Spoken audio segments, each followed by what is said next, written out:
One of the things that struck me about the story of Abdul and Queen Victoria were the amazing locations that she chose to live in.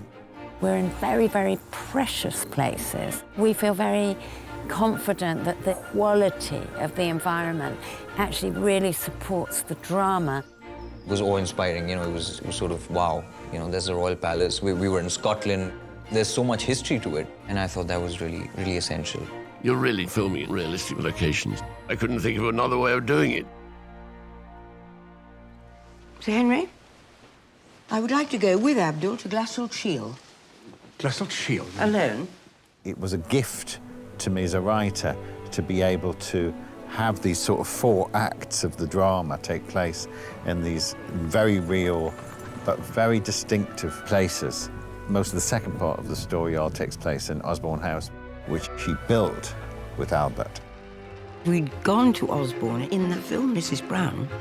We weren't allowed inside the house, but this time, and I think it was the first time, we were allowed to film in the house. He's coming. And there we were in her study where she wrote, looking out of the window thinking, that's exactly the landscape and the surroundings. Well, you can't get better than that. We knew we wanted to come here from day one. It's the authenticity of what Stephen really wanted. The style of the architecture was very important to differentiate between the other palaces that we're also filming at, or recreating rather, Balmoral, Windsor, Buckingham Palace. This has its very own style. This, as you can see, is the Indian corridor. The Durbar room was designed by Mr. Bahram Singh. You can't ask for more. If you're on location, there's so much history to it. I remember my portrait being hung inside the Osborne house along with all these royalties, and they created this morphed portrait of me and Abdul, which would look like me and him together. And they hung it exactly where his portrait was. And this, of course, is the Munshi. A good likeness, don't you think? So I was technically hanging in the palace for a good 3 weeks in the royal palace. I just felt good about that. So I think if those two play in the back there. From the art department props point of view, shooting in houses like this has its own set of difficulties in terms of what we are and aren't allowed to do. It's not a set.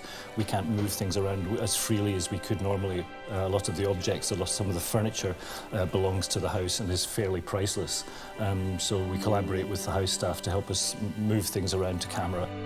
We're very lucky with this era because on the more formal occasions we're using candles. They burn down very quickly. So to maintain continuity over a 12-hour period, one of the tricks we do is we freeze the candles before we bring them onto set,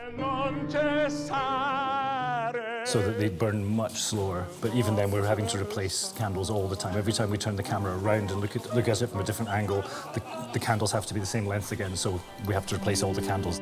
They were very generous to us, and it offered possibilities that you'd have had to sort of manufacture them, and suddenly there it was. Oh, well, let's do that bit, and there's a nice corner, we can shoot it, whatever it is.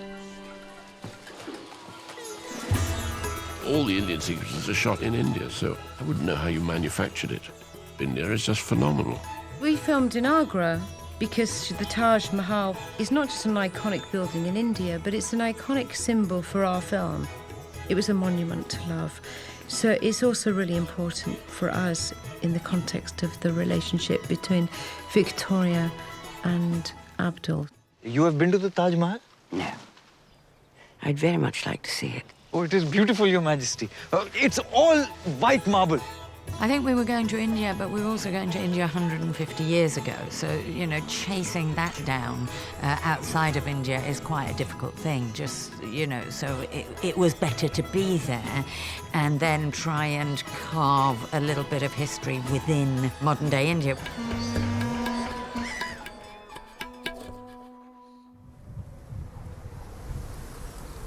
How do you like your new Scottish costumes? They're very scratchy, Your Majesty. Everything in Scotland is scratchy. The costumes really gives you this sense of, you're part of something, part of history. It does help. As an actor, I think it really helps. So it's Consulara Boyle, all the way, from the beginning to the end. She's a genius. Yes, well, Consulara is wonderful. She's as good as anybody in the world. The bottom line is we're telling a story, And this story has to ring true. And there are certain ways of doing that. But then you have to, within those parameters, you have to be able to imagine. And that's the part that I really enjoy. It would take hours of stitching, being stitched in, because Consolata was very particular about, you know, the modern hooks not showing in camera. Tremendous attention to detail and tremendous imagination and confidence. She's just a brilliant woman. Arms. No costume exists on its own. It has to work as part of the story, as part of the visual story, and have a coherence that takes it right from the beginning to the end. You really are beautiful. When those voices of costume and cinematography and design are really, really in sync, it makes all the difference in the world. Stephen has a great group of collaborators, some of whom have been with him for many years. I know him so well. If he asks you to do something, you just do it because you know that's for the best. Stephen's funny, he is irreverent, but he doesn't lose sight of the serious, and that is his very particular quality as a director. It's always interesting. You learn what these people contribute and how you completely depend on them. I mean, I'm just a sort of conductor on top.